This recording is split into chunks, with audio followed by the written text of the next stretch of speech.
Hello, welcome to Bearberry Reviews from our little wonderful apartment in Boston, just off Newbury Street. We've got a nice little red brick. This is our first review from a bottle that we got just in a supermarket down the way. I'm absolutely in love with American supermarkets because it's just amazing. The amount of good craft beer that they've got in it is fantastic. So, saw this one. This is Bear Republic's Racer X, Racer 5, I believe it's called, the standard IPA. Is renowned for being a fantastic example of the style. Racer X is the double version. They say themselves that this is a Californian twist on English brewing traditions, and a certain hop aroma and bitterness, a complement of firm backbone. So I'm expecting something to be almost like a British double IPA, if such a thing exists. Obviously, Fairtown kind of goes with Bearberry Reviews, alright. We've done a review of one of their beers before. It was fantastic. We've only got a wine glass, but I'll have to do. It's a lovely big one anyway. So let's pour it out. It's quite a big bomber glass, I'm going to have to get my mum to help me finish this one up, I think. So, there we are. It is a gorgeous, gorgeous, deep amber colour. It is pretty hazy actually, can't see through that at all, so I do wonder if this one's bottle condition. There's a lovely bout finger head on the top of it, nice tight bubbles too. I can smell it already, if I'm honest, so let's get in there for a bit of a nose. Yeah, it's definitely American on the nose. It's citrus and pine galore, grapefruits.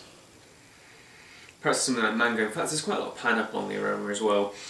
But it smells super unctuous and juicy like you'd expect from a double IPA. It does smell wonderful. So without further ado, cheers everybody, let's give it a try.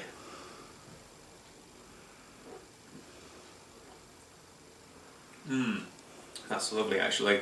There is definitely a distinct kind of toffee and caramel, perhaps a little bit of biscuity malt body, and it does really counterbalance a fantastic like sweet onrush afterwards. There's this rich little caramel flavour, and then you get a burst of the hop, so it particularly tastes piney and grapefruity. There's a little bit, a hint of the pineapple you can smell in the aroma as well. There's a really nice, good, strong bitterness too that carries it on, draws it across the palate quite a bit. But this is lovely. This is exactly what I was hoping to find. Find a few double IPAs that would be absolute killer, and this is one of them. It's a hot bomb, but it's also got a fantastic malt body as well. Definitely. They said themselves that's what they're aiming for, and they've hit it on the nail, hit the nail on the head there. It could be a little bit more audacious with the hot flavours because it has so much more room and latitude to probably do that with a strong malt body. But I think I'll give this one probably an 8.5 out of 10. I really do enjoy this. It's definitely what they described it as. It is certainly lovely. In fact, it's cleared up quite nicely in the glass now. I think it's just because this wine glass is pretty huge, really. I could probably fit the entire pint bottle in it, to be honest. But I like this one a lot, so please like, favourite, comment, subscribe, tell me if you've tried this beer. I like it a lot. And until the next Bearberry review, cheers! Welcome to Bearberry Reviews again in Boston. We're in the north end this time, which is the lovely, really old quarter, also Italian. So we're in Little Italy essentially, having lovely pizza and gnocchi going. But we were looking to see what they have on the menu in terms of beer, and they had Sam Adams, and I've done a review of it before from a bottle in England, which is brewed in Shepherd's Neal in Kent, so it's not really American. So I've got it again here. I thought I'll give it a try, see what it's like, and the colour is completely different. It is definitely a Vienna lager. It's the amber, so it was the ready sort of colour. Nice little bit of head on top as well, with a lot of carbonation, lovely and clear. It just looks a completely different beast than what we have back in England. It really does. In terms of smelling, it smells quite caramelly. Again, what I'd expect with a Vienna lager, it's got a little bit more malt body to it, a little more colour, a little bit more malt. There's still a bit of grassy florals to it as well, but again, it smells a hell of a lot better than here in England. So we're going there for the try. Cheers!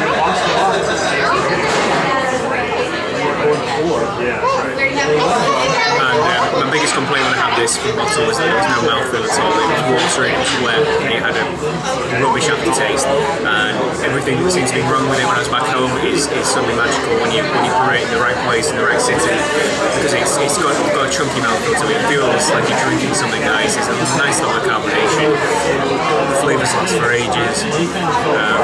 Nice caramel malt, a bit of floral as well. It's just completely different from how you have it in England, and it's a really good example of a Vienna lager. I really must say it's good. I'm really enjoying this. Perfect beer for a nice cold day. I could recommend it if you're ever in America. Try the Sauronic beers here because they're a lot better than in England. A lot better. In terms of the style, it's one of the best I've had. I'd probably give this an 8 out of 10. I'm not a lager drinker. I don't particularly like them a huge amount, but this is a really good lager. I've had this again and again. Contrary to every fibre in my being where I've had it before, this is really good. So please comment, like, favorite, subscribe. Cheers. Hello, welcome to Beer Beer Reviews. We are still in Boston. We've come to the Boston Beer Works, which is like a chain of microbreweries around Massachusetts. And this one, I don't know if this is the first one. I think it is, if I remember reading rightly. And we've got a nice little tasting selection of their beers. We've got the Cream Ale, Canal Street Cream Ale, which is actually the road we're on Canal Street, so it's the first one. Nice and very pale colour one. Lovely crystal clear as well. It's all brewed on site, which is quite cool. So we'll get a nose on this fella. It just kind of smells a little bit, it smells quite sweet and a little bit citrusy, but it isn't exactly assaulting the nose. It doesn't really smell of a huge amount. I believe cream ales are the ones that are lager, ale yeast, lager conditioned or something like that, or it's the other way around, so it's technically a lager or something like that. So we'll give it a try one. Cheers.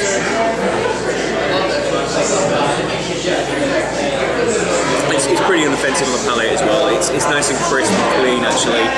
Very smooth flavours. It's just quite, I don't say it tastes like corny, wheaty malt flavour and a tiny little bit sweet citrus. Not a huge amount to it. It is alright. I quite like it. It's, I think I'll probably 7 out of 10. It's a good cream ale. It's one of the best cream ales I've ever tried. And that's saying to me because I normally don't like them. But I thought I'd try it. Next one we've got the double pale ale from Ready's name rightly. This is I think this one's a 7.7% double IPA. It's got quite a lot of chill haze to it. I seem to have seen a lot of double pale ales or double IPAs that have got a lot of chill haze to it.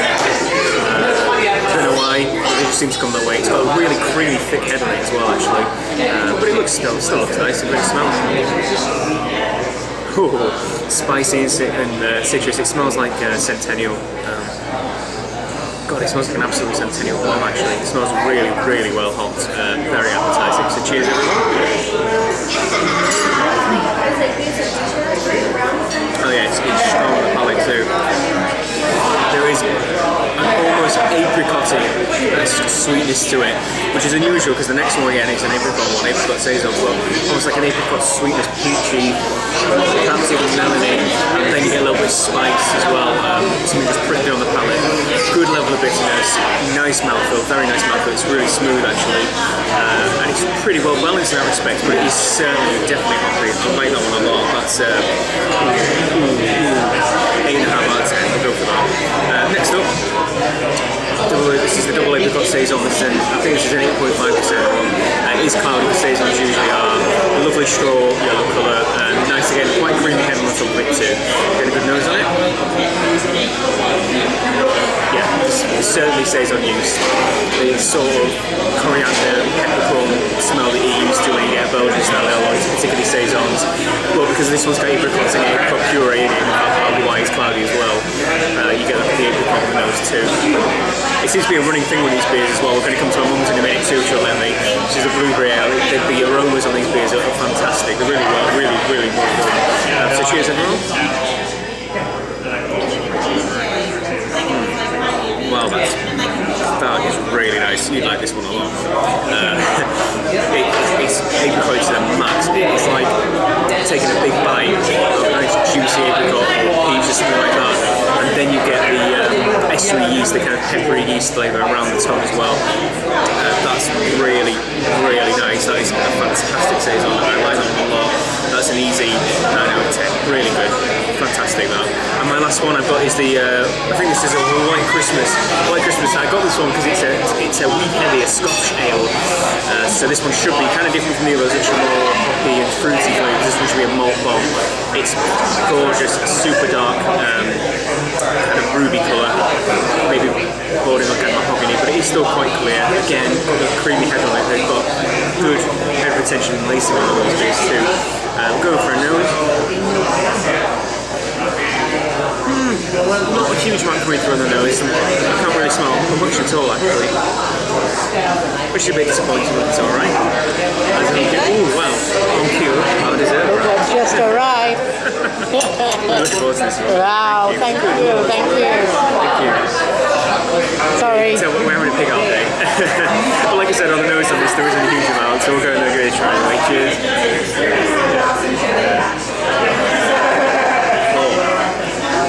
Oh, it's rich. It is very sweet. Very, very sweet. Sort of brown sugary flavours, caramelised sugar, molasses, perhaps a bit of plum too, but it isn't as an intensive flavour as I could usually expect. And again, I'll leave this one to the 8, it's something like 8.5 to 9%. They're all quite strong, these ones, but it hasn't got the same level of pungency as the others.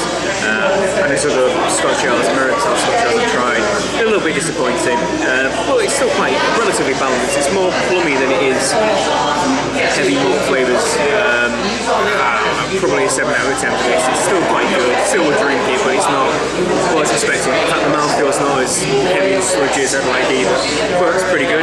And the last one, we'll save for the funky's looking one to the last. My beer. I'm gonna hate me for this, but how cool does that look? This is a blueberry, is it blueberry golden ale, I want to say? I can't remember, I'm afraid, it's my bad. But it's actually got blueberries, garnished with blueberries. It looks wonderful. It's got a sort of bluey tinge to it. It does look great. Sorry, movie fingers. Kind of a bluish tinge to it coming from the blueberries, and it is nice. A bit of purple on top as well. Aroma on this, it's just wonderful. It really is. It just stinks of fresh blueberries. Go figure. But that's brilliant. It just really does entice you. It really did entice you towards it. Lovely carbonation as well. Really goes fizzing away. So cheers. I ate a blueberry. Sorry.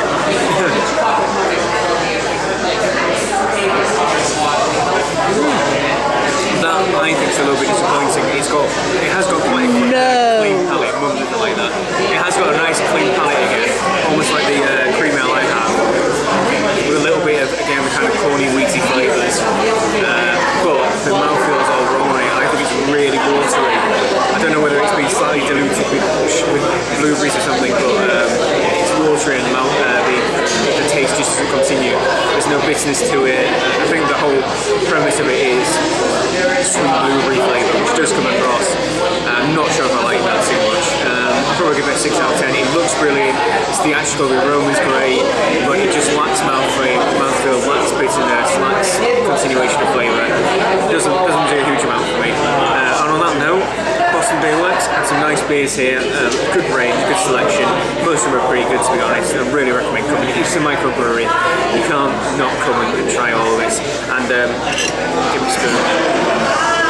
Might as well try some mud pie while we're here. I think this must be like 20,000 calories each, but oh well.